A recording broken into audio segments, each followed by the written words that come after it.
ദൈവനാമത്തിന് മഹത്വം ഉണ്ടാകട്ടെ. എൻ്റെ പേര് പാസ്റ്റർ ഗോപി. ഏവർക്കും എൻ്റെ യൂട്യൂബ് ചാനലിലേക്ക് സ്വാഗതം.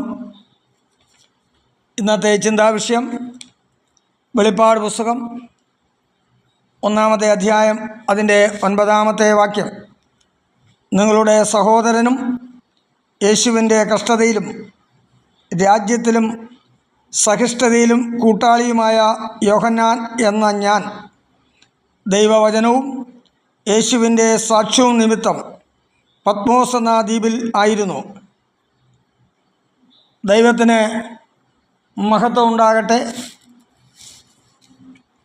ഒരിക്കൽ കൂടി ഈ വചനം കേൾക്കുന്ന എല്ലാ പ്രിയപ്പെട്ടവർക്കും എൻ്റെ സ്നേഹവന്ദനം അറിയിക്കുന്നു. വെളിപ്പാട് പുസ്തകത്തിൽ നിന്നാണല്ലോ നാം കേൾക്കുവാനായിടയായിത്തീർന്നത്. കഴിഞ്ഞ ദിവസത്തിലും ബേത്സൈദ കടൽ തീരത്താണല്ലോ യോഹന്നാൻ ജനിച്ചത്.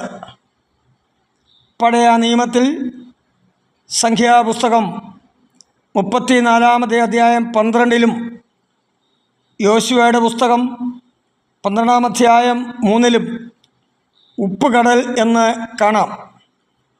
പുതിയ നിയമത്തിൽ ലൂക്കോസിൻ്റെ സുവിശേഷം 5-ാം അധ്യായം 1-ാമത്തെ വാക്യത്തിലും ഗന്നേസരത്ത് തടാകമെന്നും, യോഹന്നാൻ്റെ സുവിശേഷം 6-ാം അധ്യായം 1-ൽ തിബരിയോസ് കടലെന്നും, മത്തായി സുവിശേഷം 4-ാമത്തെ അധ്യായം 18-ൽ ഗലീല കടലെന്നും കാണുന്നു.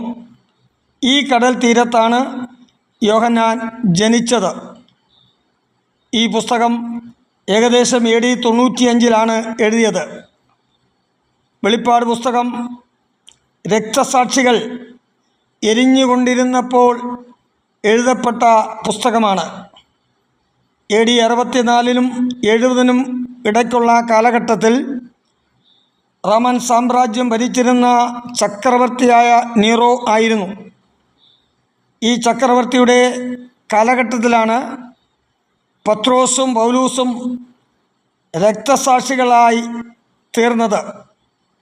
അടുത്ത പീഡ AD 95-ൽ ഡൊമീഷ്യൻ ചക്രവർത്തിയുടെ കാലഘട്ടം. ഡൊമീഷ്യൻ ചക്രവർത്തിയാണ് കർത്താവെന്ന് പറഞ്ഞ് സന്തോഷത്തോടെ ഭൂമിയിൽ ജീവിക്കുക, അല്ലെങ്കിൽ യേശുക്രിസ്തുവാണ് കർത്താവെന്ന് പറഞ്ഞ് മരിക്കുക. ഇതായിരുന്നു റോമൻ സാമ്രാജ്യത്തിൽ ഡൊമീഷ്യൻ ചക്രവർത്തി കൊണ്ടുവന്ന നിയമം. യോഹന്നാൻ ഗ്രീസിൽ അനേകം സഭകൾ സ്ഥാപിച്ചിട്ടുണ്ട്. അങ്ങനെ യോഹന്നാൻ എഫെസോസിലായിരിക്കുമ്പോൾ ഡൊമീഷ്യൻ ചക്രവർത്തി യോഹന്നാനെ പിടിച്ചുകെട്ടി റോമിൽ കൊണ്ടുപോയി തിളയ്ക്കുന്ന എണ്ണയിലിട്ട് വധിക്കണമെന്ന് കൽപ്പന നൽകിയത്. കാരണം 1-ാം അധ്യായം 9-ാമത്തെ വാക്യത്തിൽ ഇങ്ങനെ വായിക്കുന്നു: നിങ്ങളുടെ സഹോദരനും യേശുവിൻ്റെ കഷ്ടതയിലും രാജ്യത്തിലും സഹിഷ്ണുതയിലും കൂട്ടാളിയുമായ യോഹന്നാൻ എന്ന ഞാൻ ദൈവവചനവും യേശുവിൻ്റെ സാക്ഷ്യവും നിമിത്തം പത്മോസ് എന്ന ദ്വീപിലായിരുന്നു. അപ്പോൾ പ്രിയമുള്ളവരെ, ദൈവവചനം പ്രസംഗിച്ചതുകൊണ്ടും കർത്താവായ യേശുക്രിസ്തുവിനെ കുറിച്ച് സാക്ഷ്യം വഹിച്ചതു നിമിത്തവും യേശുക്രിസ്തുവിൽ കൂടി മാത്രമേ നിത്യജീവനിൽ പ്രാപിക്കത്തുള്ളൂ എന്നുള്ള ആ സദ്വർത്തമാനം, ആ ഗുഡ് ന്യൂസ്, സുവിശേഷം യോഹന്നാൻ പറഞ്ഞത് നിമിത്തമാണല്ലോ അദ്ദേഹത്തെ നാട് കടത്തുവാനിടയായിത്തീർന്നത്. യോഹന്നാനെ നാട് കടത്തുന്നതിന് തൊട്ട് മുൻപായിട്ട് പടയാളികൾ യോഹന്നാനെ മലർത്തിക്കിടത്തി മൂർച്ചയുള്ള കത്തികൊണ്ട് കഴുത്തു മുതൽ ഉദരം വരെ കീറി എന്ന് ചരിത്ര പുസ്തകങ്ങൾ കാണുന്നുണ്ട്. ആ സന്ദർഭത്തിൽ ഒരു തുള്ളി രക്തം പോലും വരാതെ ആ ഭാഗം ഉടനെ ഒന്നിക്കുകയും ചെയ്തു.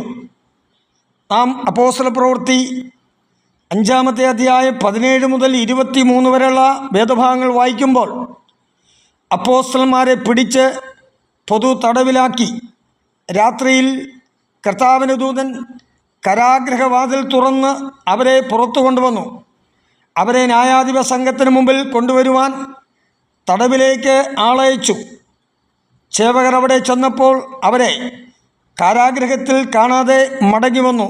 എന്നാൽ കാരാഗൃഹം നല്ല സൂക്ഷ്മത്തോടെ പൂട്ടിയിരിക്കുന്നതും കാവൽക്കാർ വാതിൽക്കൽ നിൽക്കുന്നതും കണ്ടു.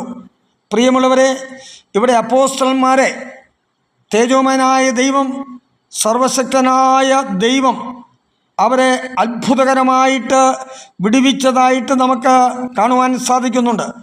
കാരാഗൃഹം അടഞ്ഞുകിടക്കുന്നുണ്ട്, നന്നായി പൂട്ടിയിരിക്കുന്നു. എന്നാൽ അകത്ത് ആരെയും കണ്ടില്ല. അപ്പോൾ ഇപ്രകാരം യോഹന്നാനെ സർവശക്തനായ ദൈവം ആമേൻ ആ ഭാഗങ്ങളിൽ നിന്ന് അവനെ വിടുവിക്കുവാനായി ഇടയായി തീർന്നു.